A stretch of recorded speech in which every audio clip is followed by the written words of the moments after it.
That afternoon, the atmosphere of a warm, cozy restaurant in the city center felt intimate and relaxed, with soft yellow lights reflecting gently off the red brick walls, creating a comforting mood rarely seen in the busy life of a star like Suga. And the moment caught public attention when several photos began circulating showing him seated at a round table with four close friends, enjoying a meal with an expression free from the demands of the stage, with no BTS members in sight, as is usually the case in his personal celebrations, giving the impression that this time he had chosen to spend his special day entirely with friends outside of work. On the table were drinks nearly finished, plates with leftover food, and a warm atmosphere that made it clear this gathering was not a formal event, but rather a simple meetup in between routines. With Suga wearing a plaid flannel shirt and a black cap that made him look casual yet stylish, occasionally glancing around the room with a small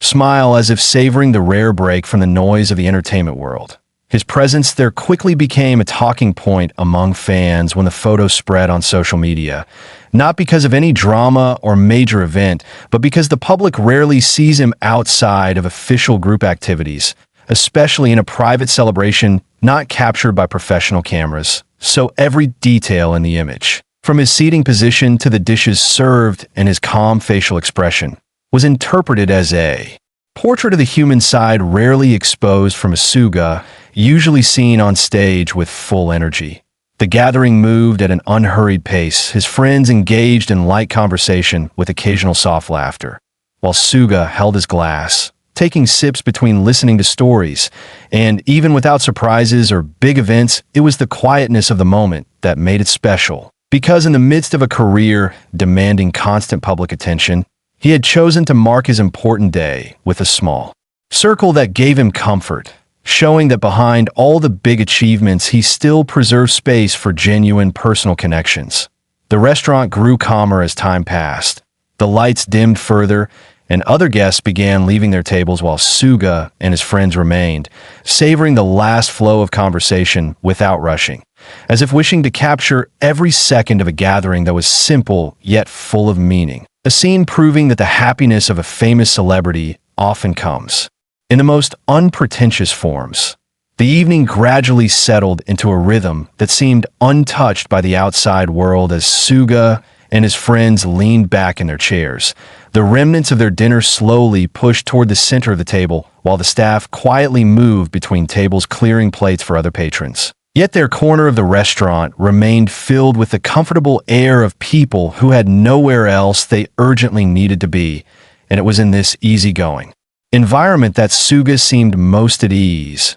occasionally leaning in to listen more intently to a story being told, nodding slightly as though each shared memory or joke carried its own quiet significance, the sort of connection built over years rather than months. The way he dressed that evening reflected this same understated tone, his plaid shirt slightly loose at the shoulders, the black cap casting a soft shadow over his eyes, a look far removed from the polished stage outfits that fans usually associate with him, yet no less characteristic of his personal style. The choice of this venue, neither too extravagant nor overly casual, hinted at a preference for places that allow conversations to flow naturally without the intrusion of loud music or the constant presence of strangers attempting to capture a photo. Even though a few discreet glances from nearby tables revealed that some diners had recognized him, Suga's attention, however, never seemed to waver from his companions, as if the act of simply being present with them outweighed any distraction.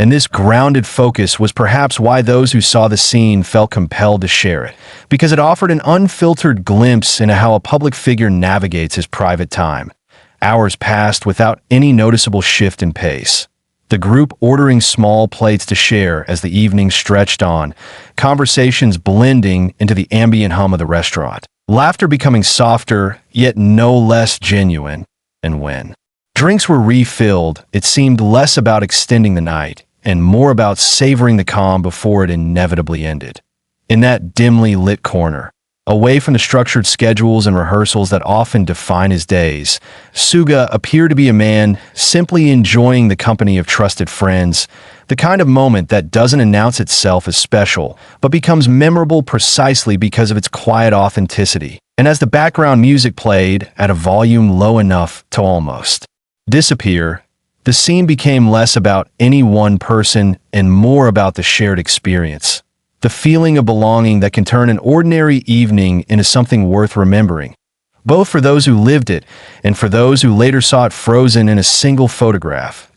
As the night continued, the steady rhythm of conversation and the clinking of cutlery against plates created a backdrop that felt almost meditative, the kind of atmosphere that allowed each person at the table to settle deeper into the comfort of familiarity. And Suga, often seen under the glare of stage lights or surrounded by production crews, seemed to lean into that calm with a subtle ease, his posture relaxed, his focus unwavering from the small circle of friends who had gathered for this understated celebration. The restaurant's brick walls and soft lighting added a sense of privacy without closing them off from the gentle hum of other diners. And while some guests cast brief glances toward their table, the respect for his space was palpable, allowing the evening to remain untouched by the interruptions that often accompany public appearances. Their table, once crowded with full plates, now held only a few shared dishes and glasses with melting ice,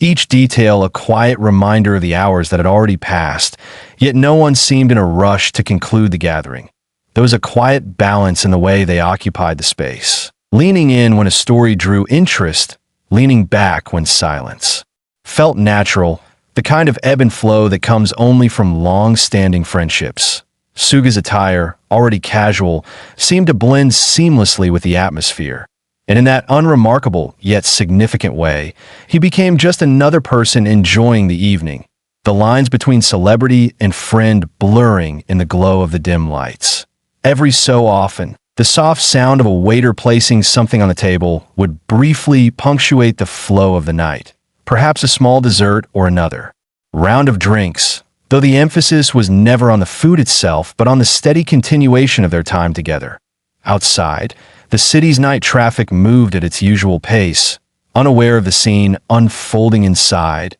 And inside, the group existed in their own small world, one where schedules and obligations felt distant.